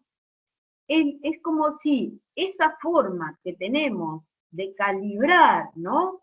A los individuos se transforman en verdad. Esta cuestión tanto del poder y el saber, en la medida que construimos saberes sobre esos sujetos, entonces empieza a ser la misma penalidad es la que integra el conocimiento del sujeto. Ya determina quién es ese sujeto, ¿no? Lo determina para el propio para el propio sistema, por supuesto estoy hablando, ¿no? Esto. Bueno, y esta idea de que todo el mundo se asemeje. Bueno, vamos al próximo, que tiene que ver justamente qué es lo que hacemos con la penalidad. La sanción, claro, esta que tiene que ver con todas estas sanciones normalizadoras, justamente es eso, normalizar, ¿no? ¿Qué hace el arte de castigar? Esto de la normalización, compara. Para poder cuantificar, tenemos que comparar, llegamos a la normalización a través de una comparación, de las diferencias, de jerarquizar, qué es mejor, qué nos va, qué coaccionar, excluir, todas son operaciones de normalización, ¿no? Una vez que a través de todos estos activos vamos determinando cuáles son aquellos sujetos, cómo deben actuar, cuáles son las conductas, entonces ahí ya tenemos la idea sería esta. Lo normal ya se establece como el principio de coerción, tanto en la enseñanza, en el cuerpo médico, en el procedimiento, en los productos industriales, en todo. La forma de producción, hay una normalización, y que entonces ahí hacia eso hay que ir. Homogeneizar eso y excluir lo que no queda en esa homogeneización, ¿no? Esto, coaccionar y buscar eso.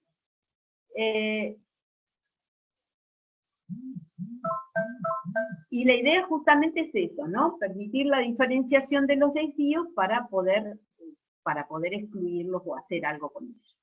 Por último, vamos al examen, que es la tercera pata que decía él, ¿no? Esto, el examen.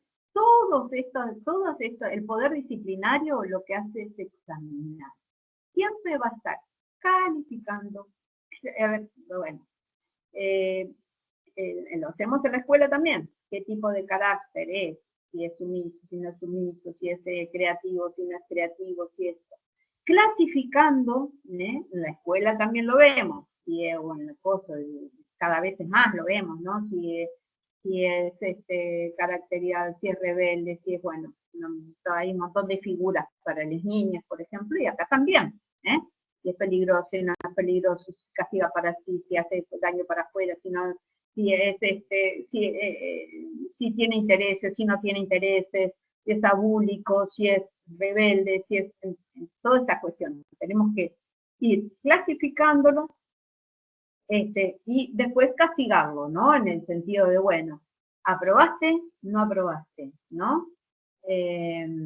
Todo hay que son formas de, el examen es una forma de objetivación de aquellos a los que someten, ¿no? O sea, entonces yo lo objetualizo, chao, ya queda objetualizado, queda calificado, quedan examinados, y entonces ya puedo meterlo en una determinada categoría. Y acá dice, invierte la visibilidad en el ejercicio del poder. Claro, acá no vemos a la máquina, no vemos quién está ejerciendo el poder. Al revés, toda la visibilidad va sobre ese sujeto al cual se está pretendiendo examinando, ¿entienden? Toda la visibilidad va hacia él, ¿no? No hacia el castigo, no hacia esta máquina que se va. Hace entrar la individualidad en un campo documental, informe.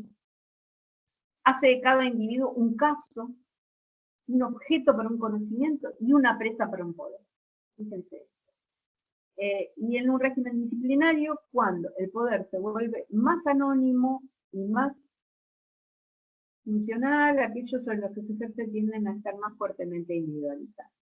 Esto tiene mucho que ver con las formas que Foucault va a hablar, de las formas en que se hacen los sujetos, en que cómo se individualiza, y que tiene que ver con esto de cómo este éxito que tienen los sistemas sistema disciplinar, que a la vez que en realidad después lo va a hablar más, ¿no? Lo de la individualización, pero sí en el poder pastoral, por ejemplo, cuando él habla de cómo ese logro de, por un lado, atender a un rebaño, y por otro, atender fuertemente a la individualización. Tenemos un rebaño con una conducta que tiende, que donde existe un bien y un mal, algo de este poder pastoral, que por otro lado hace que cada quien tiene por otro lado el examen de la confesión, a través de los mecanismos de la confesión, justamente permite toda una cuestión de una individualización, ¿no? O sea, es una magnífica interacción entre una homogeneización, una forma de crear rebaños y una forma de fuerte individualización, de control a cada uno de los sujetos a través de estas formas disciplinares que seguimos viendo, en las cuales los vamos categorizando, los vamos clasificando, los vamos premiando, castigando, ¿no? Creo que acá ya terminamos después se los vamos a mandar a ¿no? Bueno, un poco lo que yo quería ir es, porque me imagino que no me deben querer mucho en este momento nadie. No, gente, no somos ni feos, ni sucios, ni malos, ni feas, ni sucias, ni malas, ni fees, ni sucias, ni males. Formamos parte, es una maquinaria la que está funcionando, que tiene que ver, que poder saber cuáles son esos filtros, por dónde está pasando, es lo que nos permite entender que no importa si como por ejemplo en el de sujeto castigo, ¿no? Como esta cuestión que ahí muestran muy bien, lean también el de sujeto de castigo, los artículos que les pusimos ahí, ¿no? De los directores, maestros y profesionales, y otros que hicieron Ana y Alcira. Como este tratamiento que no trata, ¿no? Porque no es el tratamiento que se propone, no es para tratar. O estos sistemas educativos que no se ponen el foco en la educación en sí, en lo que tiene que ver con las pedagogías de esto, sino que lo que intenta, el fin es otro en sí mismo, ¿no? Y como un poco también para reconocernos en esta red, en que nosotros también como trabajadores y profesionales dentro de estos circuitos y esto, también somos objeto de estas mismas redes de disciplinamiento, de estas redes de control, ¿no? Como esto también tenerlo en cuenta para poder ir viendo, seguramente algo hacemos con todo esto, ¿no? Algo hacemos. Y por otro lado son las formas vigentes de las formas del saber, del conocer, son las formas vigentes y que también nos producen determinados saberes, nos produce determinadas posibilidades y estrategias, ¿no? La idea es ir ampliando, abriendo nuevas interrogantes para poder pensar desde otros lugares y no solamente desde los lugares instituidos que nos traen las instituciones penales o los circuitos del sistema penal, ¿no?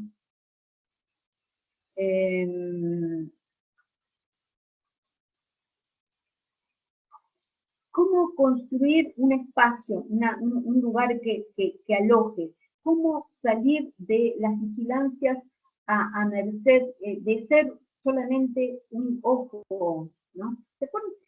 Hay una cuestión, me acordé de golpe ahora, cuando yo era niña, que me mandaron a las cuestiones de religiosas, que había un triángulo con el ojo en el medio, que era el ojo de Dios, y era esta persecución de que había un ojo que te miraba permanentemente. Eso es eso, ¿no? Esta vigilancia. ¿Y en qué medida nosotros podemos tener un margen de resistencia también a estas miradas permanentes sobre nosotros y nosotras, y para poder pensar otro tipo de roles, otros modos diferentes de ejercer nuestras funciones, ¿no? Y no solamente como meros reproductores de lo que el sistema nos impone. Y eso yo pensaba en lo de Miriam, que hoy, mirá Miriam, perdón, que pensemos tanto de ejemplo, pero bueno, fue muy interesante lo que vos traías. Dice, ¿cómo aparecen estas cosas? Que allí, donde hay algo que falla, ¿no? Y en eso también me gusta mucho lo del juez falla, ¿no? El juez hace fallo, y cuando el juez falla, está bien, falla, y el sistema también falla en otras acepciones del término fallar, ¿no? Y es su función fallar, ¿no? Y está bueno encontrar esos intersticios en donde el sistema falla para que aparezca algo de lo nuevo.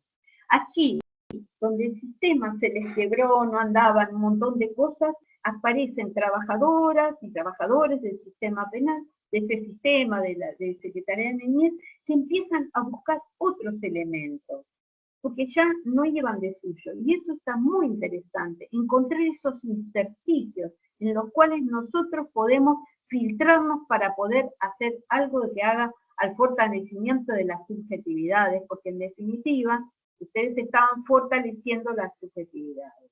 Y cuando hablamos de fortalecer subjetividades, no estamos hablando de fortalecer pensando que los sujetos son carentes y mirarlos desde el lugar solamente de lo castigado, de lo carente, de lo víctima. Por el contrario, mirar a un sujeto víctima, mirar a un sujeto como carente, es desubjetivarlo. Insisto con esto, voy a insistir hasta el cansancio con esto. Es al revés, es encontrarnos con aquellas potencias que tienen todos estos sujetos y sujetas que han logrado a través de sus experiencias, no descalificar inmediatamente las experiencias por más que sean dolorosas. Nadie se hace sujeto sin marca. Nadie se hace sujeto sin marca. Y esto es así. Y esas marcas, nosotros solamente, nuestro lugar solamente, a menos que seamos, que alguien nos requiere a nivel de un tratamiento psicológico, bueno, ahí apuntaremos a algo de cuestiones, pero si no, nosotros solamente podemos trabajar desde nuestra función y no tratando de invadir terrenos que no nos competen. ¿Por qué tengo que hablar de las conductas si yo soy educadora? ¿Por qué tengo que hablar de las conductas? Esto. Y me parece otra cosa muy valiosa, nadie va a ser un progre en este campo. Acá hemos conocido múltiples progres que asumen la función, y cuando asumen la función, listo, ya está, el sello está puesto. Entonces, la función les requiere determinadas funciones, ¿no? Perdón, pregunten, perdón. Sigan, les dejo unos minutitos la palabra a ustedes.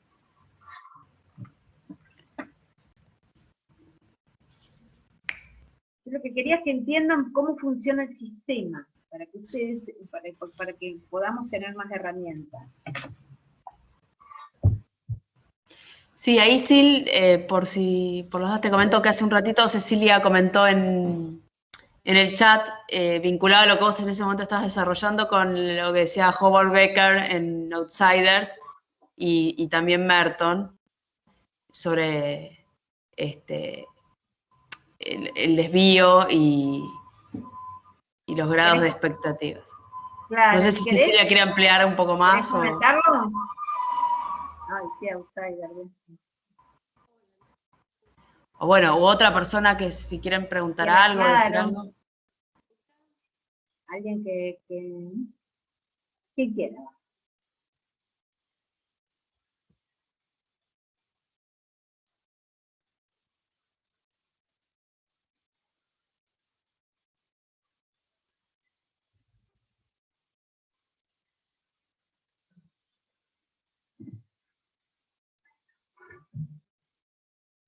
Ahí Cecilia está escribiendo que no le anda el micrófono, pero a ver si puede conectar uno exterior.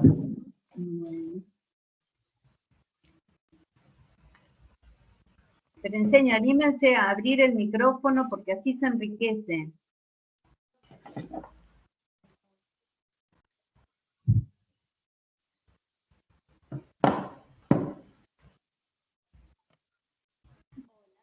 Estoy profundamente frustrada.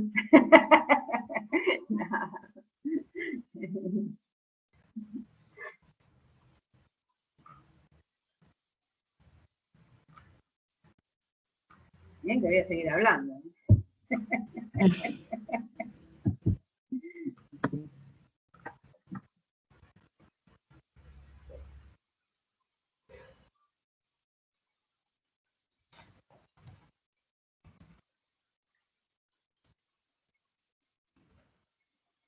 Bueno, si no... Bueno, parece que si no, no no hay muchos comentarios.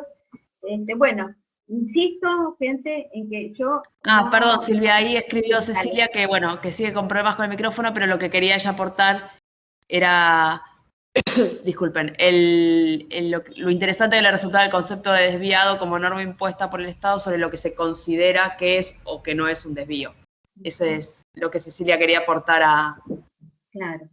Y los desvíos siempre van cambiando, porque esto también, qué sé yo, pensemos más allá, en lo penal es evidente, qué sé yo, no sé, pienso en Oscar Wilde que estuvo preso por haber sido, por haber tenido una pareja homosexual, por ejemplo, bueno, entonces uno piensa esto y que para esto se comió una cárcel, no es que es esto, y bueno, y muchas veces pasó, y pasó en todos los sistemas, el consumo, bueno, de estupefacientes, todas estas cuestiones que van cambiando, ¿qué es lo del desvío? Porque van cambiando las cuestiones de las normalizaciones y van cambiando los modelos de las conductas que son tolerables o intolerables, ¿no? Esto. Y en ese sentido es muy importante verlo. Una de las cuestiones que sí pueden ser útiles para poder entender esto, y que creo que lo que Ana transmite, de todo lo que tiene que ver con el sistema penal, es esta cuestión de cómo hay ya lo de la selectividad, ¿no? La selectividad tiene que ver con algo que encima para ciertos sectores se normaliza, y otra cuestión que hay que tenerlo bien claro, que se normaliza de determinado contexto. No es lo mismo consumir un porro en la villa o fumar pasta base o lo que sea, que hacerlo en otros ámbitos sociales. No es la misma la drogadicción en un campo que en el otro. Hay uno que va a ser tolerado, que no va a ser considerado desvío, porque tienen un margen, el margen, primero, que sus conductas son mucho menos vigiladas. Las conductas vigiladas van a estar justamente, por eso hablábamos de la cadena punitiva, porque todas las miradas, todos los controles, las formas de ejercer estas violencias, siempre es generalmente sobre determinados sectores, mientras que no se ejerce sobre otros sectores. Y después aparecen las sorpresas, ¡oh, cómo puede ser que, qué sé yo, que los rugbyers vayan y sean tan violentos, este tipo de cuestiones, ¿no? Sí.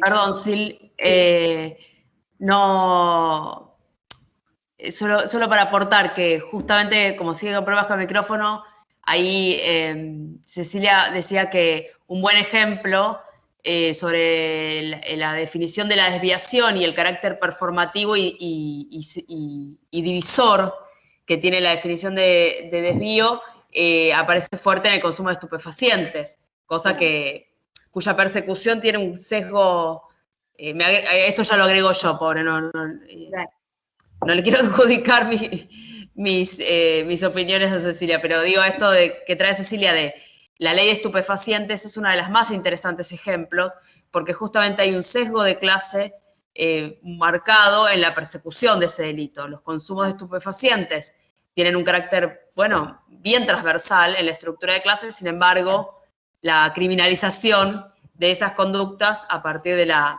diríamos, nefasta ya a esta altura, ley 23737, no entendía si compartió o no, Cecilia. A partir de la, bueno, si compartís mejor, genial. A partir de la 23737, que es una ley de drogas, en realidad de drogas y pobreza, podríamos rebautizar a esa ley, porque es una ley que criminaliza fuertemente solamente a los sectores populares, cuando los consumos de estupefacientes legales e ilegales, ambos, tienen una transversalidad de clase enorme. Y en eso sí apuntar que del material de la clase pasada que les compartimos a través del campus, de la clase 3, en la sección de estadísticas, por ejemplo, vemos también cómo hay un incremento obsceno de las imputaciones por ley de droga en el Fuero Penal Juvenil de la provincia de Buenos Aires, y que dentro de ese obsceno crecimiento de la imputación de ley de drogas están particularmente focalizados en el conurbano bonaerense, en el Gran Buenos Aires, y particularmente hacia las imputaciones hacen crecer mucho más, perdón, la ley de drogas imputa mucho más que otro delito a las mujeres. ¿Qué quiere decir esto? Hay más imputaciones en el Fuero Penal Juvenil por ley de drogas, muchísimas más en los últimos años. El Fuero Penal Juvenil está compuesto casi exclusivamente por jóvenes de sectores populares empobrecidos. Casi exclusivamente lo digo por si hay algún que otro caso excepcionalmente de clase alta o media alta, pero en general no. Y a la vez, la imputación por ley de drogas crece en dos universos. Por un lado, crece en el universo territorial del Gran Buenos Aires, particularmente, que tiene que ver también con la actividad regulatoria policial y de persecución y imputación. Y por otro lado, si bien la ley de drogas se imputa mucho a los varones, dentro del universo de las mujeres, que son muy poquitas en el Fuero Penal Juvenil, la aplicación de la ley de drogas es especialmente explicativa del incremento o de la masa de imputación sobre las mujeres. Es decir, las adolescentes mujeres tienen una mayor dosis de imputación de ley de drogas que sus pares del grupo de varones o masculinos. Bueno, y acá, Cecilia, y estos son decisiones de política criminal, no es que los chicos y las chicas se drogan más o trafican más o son ahora grandes narcotraficantes, no. Lo que se tratan son de decisiones de política criminal, de persecución hacia determinadas, imputación de determinadas temáticas a determinados sectores que van a ser siempre más o menos lo mismo. Es interesante que se trae el ejemplo de Chano, ¿no? El ejemplo de Chano como una persona con casi todos los aspectos de su vida económica, social, resueltos, en una crisis por abuso de consumo y por algún padecimiento de salud mental, terminó como terminó. Imagínense los chicos que están en situaciones de extrema vulnerabilidad, ¿no? Que no nos enteramos además porque justamente no tiene criterio noticioso. Así que esos ejemplos son muy buenos. Y como todo el mundo además, en ese caso, se escandalizó por el carácter de figura conocida. Pero yo, por ejemplo, sin ir más lejos, hace un tiempo que vengo comentando con distintas personas muy comprometidas con temas de derechos humanos, el caso, por ejemplo, de las 4 chicas muy jovencitas de Tucumán que murieron en la comisaría, y en general la gente no lo conoce ese tema, no lo sabe, ¿no? Piensen que fueron 4 chicas de entre 20 y 25 años que murieron en una comisaría de Tucumán en un incendio, y que, por ejemplo, una de ellas estaba condenada por robar 2 tinturas del supermercado. A 3 años y 6 meses de cárcel, y estaba en la comisaría porque no hay lugar en la cárcel de mujeres, entonces los jueces y las juezas, digo, si bien este curso es sobre adolescentes, lo que queremos mostrar también es cómo los jóvenes y las jóvenes en general tienen respuestas punitivas que por momentos son extremadamente duras, especialmente en relación a la violencia estructural en la cual inscriben sus biografías. Y eso me parece que es una manera de reflexionar con mayor sinceridad sobre los efectos del sistema penal y sobre los mandatos morales responsabilizantes que a veces se pretenden depositar sobre esos sujetos, desatendiendo las geografías de las responsabilidades que han sido abandonadas o que han sido desligadas de otros efectores públicos o de la propia matriz social, ¿no? Perdón, fui un poco dispersa, pero era eso, ¿no?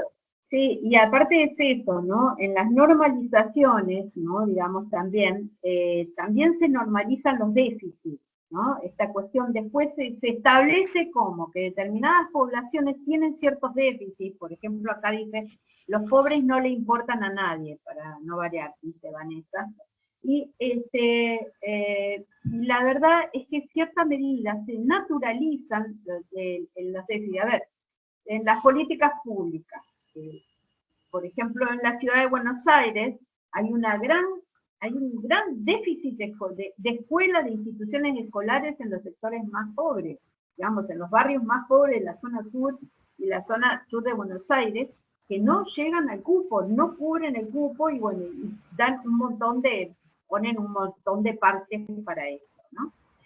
Pero en eso también el déficit es normalizado. Estas son las zonas en las que se producen estos déficits, y estos déficits se normalizan y ya generan también unas identidades deficitarias, ¿no? Estas, que son las que después van a ser susceptibles, porque ya se normalizan desde un déficit, son las que van a ser susceptibles a las distintas cooptaciones. No es sin la escuela, no es sin las formas de funcionamiento de la escuela, del déficit sanitario, sin el déficit de estructura. No es sin eso que se va construyendo estas identidades deficitarias que luego son terminadas de inscribir en los sistemas más duros, ¿no? Penales. Esto un poco también quería ir, ¿no? En la normalización se normalizan conductas y también normalizamos políticas, ¿no? Esto es otra de las cuestiones que solo que no las podemos castigar. No para el castigo, ¿no? Miriam, sí, por favor, abrí el micrófono. Sí, ¿qué tal? A mí me surge, o tengo hace mucho como el interrogante y teniendo en cuenta la normalización de estas sanciones y estas conductas, del por qué se normaliza una sanción a través de una vulneración de derechos.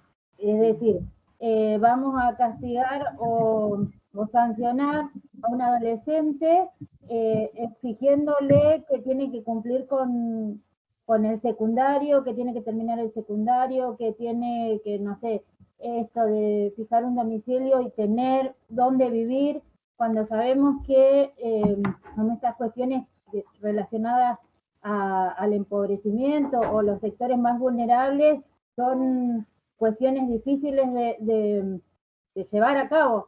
Un pibe que está pasando hambre, que está teniendo un montón de cuestiones y un montón de conductas y que termina en una situación relacionada a lo penal, no está pensando en terminar la educación cuando tiene, no sé, que darle de comer a los hermanos, o tiene un montón de otras cuestiones atrás para resolver. Me surge como ese interrogante, cómo se relaciona desde lo penal con esta vulneración de derechos. ¿Qué estamos castigando? ¿La vulneración de derechos? Es como, me queda como ahí como para trabajarlo. Y es como la duda recurrente que tengo de cuando, no sé, se acompaña a un adolescente y a esta sanción, o se sanciona, o el proceso penal se acorta solo porque tiene que cumplir pautas de conducta, y una pauta de conducta es ir a la escuela. ¿Es una pauta de conducta o cómo lo vemos y lo trabajamos? Bien, es muy importante estas preguntas son fundamentales, Miriam, y la verdad que celebramos esto, porque justamente la idea se trata de esto, de cuando decimos lo que se pone, cuando dice que el castigo disciplinario invierte y se pone la visibilidad sobre el sujeto, se invierte, se va a poner la visibilidad sobre el joven, va a hablar de que el joven no se responsabiliza porque no tiene determinadas conductas, para eludir así las responsabilidades del Estado con respecto a estas cuestiones. Y por otro lado, la encerrona trágica, esto es lo que hablábamos antes, la encerrona trágica es esto: yo te exijo, ves acá, vos, para que yo te trate bien y no te castigue más, deberías hacer esto, pero no te doy el alimento. Tenés que crecer 3 centímetros, pero no te doy con qué hacerlo. Además, 3 centímetros en tal sentido, porque puede hacer un montón de otras cuestiones que hacen a su propio crecimiento. Pero voy a esto. Depende, para dejar de ser castigado, de alguien que por otro lado lo encierra en una cuestión donde no le pidiéndole cosas que no pueden ser realizadas. Pero lo importante acá es salir de las políticas públicas, sacar la mirada de ahí para ponerlo en un desvío honesto. Y justamente es el tema de eludir las responsabilidades del Estado. Ana. No, Miriam, es la pregunta más interesante que yo puedo imaginar que un efector, que un actor o actora del campo penal juvenil pueda tener. La pregunta que vos tenés yo la comparto, también la tengo, y me parece que es una pregunta central, porque cuando las prácticas de castigo se fundan en la idea de restituir el derecho que se le violó antes, es un poco caótico, ¿no? Es un poco complejo. Nadie dice que el sistema penal no tiene que garantizarle todos los derechos a todos los seres humanos porque eso va de suyo. Pero decir que el sistema penal existe para restituirle derecho a quienes lo tuvieron crónicamente violados puede hasta sonar un poquito, por momentos, perverso, ¿no? Porque castigar en nombre de garantizar derechos es raro. Lo cual, reitero, no quiere decir que no hay que garantizar todos los derechos, pero que a mí personalmente me cuesta pensar que ese sea el fundamento del castigo hacia los jóvenes, porque puede ser un poco engañosa el razonamiento. Y como vos decís, muchas veces las vidas de esos jóvenes, las vidas materiales, las vidas concretas de esos jóvenes, distan mucho de esos objetivos o reglas de conducta un tanto estandarizados y un tanto estereotipados que se le colocan: ir a la escuela, tener su familia, trabajar, porque en definitiva muchas veces la única conducta que verdaderamente va a interesar es que no vuelvan a cometer delitos, ¿no? Y eso muchas veces termina siendo la conclusión más concreta de una intervención socioeducativa exitosa. Lo estoy diciendo con el mayor dejo de ironía posible, porque muchas veces los chicos tampoco, después de la intervención del sistema penal, encuentran que sus situaciones biográficas y sus derechos están garantizados y celebrados. Tampoco sucede, ni siquiera sucede eso. Entonces me parece que es una pregunta interesante, porque también preguntarnos esas cosas es poder revisar nuestras prácticas, es poder reflexionar.